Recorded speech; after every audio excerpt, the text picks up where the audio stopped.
right, so we're going to move on to the Olympics, and they're going to be here before you know it. The Olympics start on July 24th, which is a Saturday, a week from this Saturday, um, and they go through July 31st. Um, some really interesting things about the format of the Olympics, right? Because it's not what players are used to, right? It's not, a straight, say, 64 draw where people play through. Um, on the men's side, and we're just going to focus on the men's side for today, it's not 5 sets, it's 3 sets.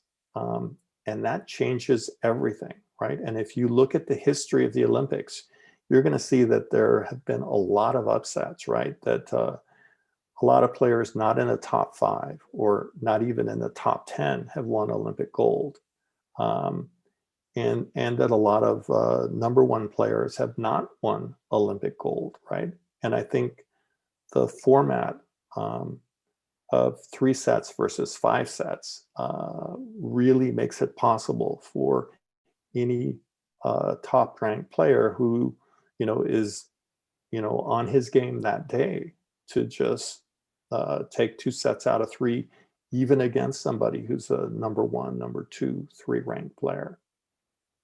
So looking at the men's side, of course, the favorite would be Djokovic if he decides to play.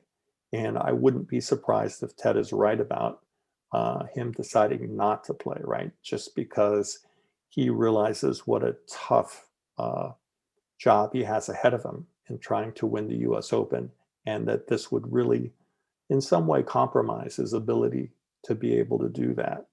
So let's talk about the other players. If you take Djokovic out of the draw, and honestly, I think it's a 50-50 shot as to whether he decides to play the Olympics or not. Also, Nadal has decided not to play, and Dominic Thiem has decided not to play, and Roger Federer has decided not to play. So that's 4 men out of the top 10.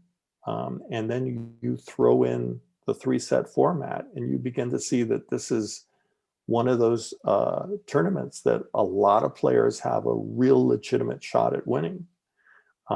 So my favorites, assuming Djokovic doesn't play, would be Medvedev, who plays really well on hard court and has been playing well this year. Tsitsipas would also be a favorite, maybe a co-favorite. And then Berrettini would be my third co-favorite. But I want to say this is an unusual tournament in the sense that it's not like a slam. I think for most men's slam, there's really not more than 4 or 5 players that have a legitimate shot at winning. And I think in the Olympics with this 3-set format, you could see, you could even see like a player like Nick Kyrgios, who clearly would never win a Grand Slam, might have a shot, right? If he got hot at the right time and served his way through some 3-setted matches. So it is very unusual for a men's tournament to be so hard to predict, given the Olympic format. Ted, what are your thoughts about the Olympics? I agree with you. It's an open season. Um, I really wish crowds would be there because that would really make it even more exciting because it's almost like soccer, when the crowds get involved, especially the location, also indicates more fans can go there from that area or around that area. But you've got Rublev, you've got, my big favorite FAA, Sinner, and this on this hard courts. I think they're also a little bit bigger too. So guys with a lot of wheels can really run the balls down. Okay. So Sinner is another guy you got to put in the mix too. So like I said, it's just in a 2 out of 3 set thing. You get a bad call, a lapsed judgment for a game, a couple stupid drop shots or whatever. And you get blown off and you get mad about. Anyone could win. I agree. It'll be really interesting, right? And if history tells us anything, uh, we'll be surprised. It won't be Medvedev. It won't be Tsitsipas. It won't be Berrettini, who I think would, given their ranking and the way they've played on hard courts, be the clear favorites. But I'm thinking back to some of the past Olympic events, right? Um, Gosh, I'm thinking there was an Olympic event where Chile won gold and silver, right? I mean, who would have thought that, Oh, and right? Delpo won. Right.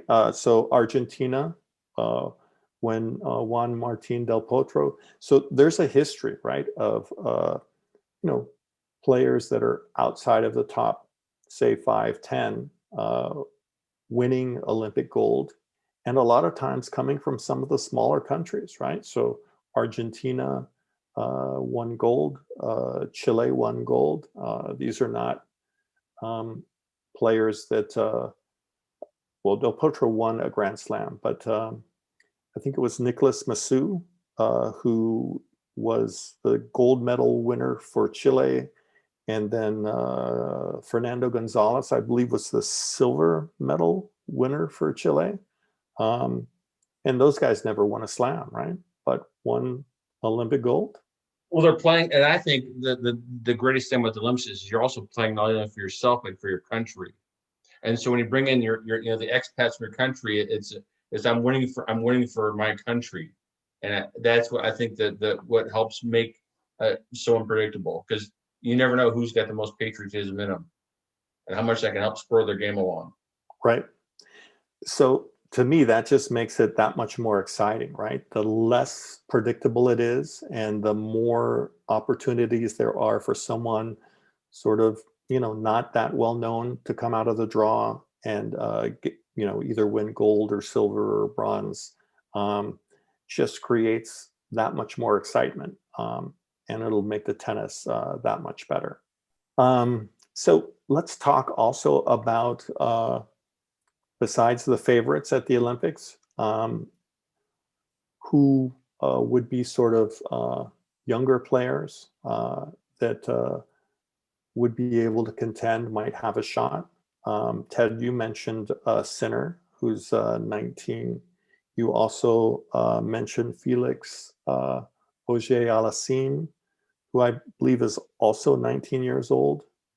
Can you think of any other talented young players that might just seize this moment? And Here's an American for you, Corda. there you go. So Sebastian Corda has had a really good year this year. Played really well at Wimbledon. Played really well at Roland Garros. Um, his father, Peter Corda, won the Australian Open. So that would be the type of shocking if he came through and won gold. But you know what? We've seen that before, right? I'm thinking of the U.S. woman Monica Puig, right, from Puerto Rico, but a U.S. citizen, won gold out of nowhere, right? And no one would have predicted her or called her as, someone who would be a likely favorite, right? So, right, Sebastian Corda could follow in her footsteps. We'll see.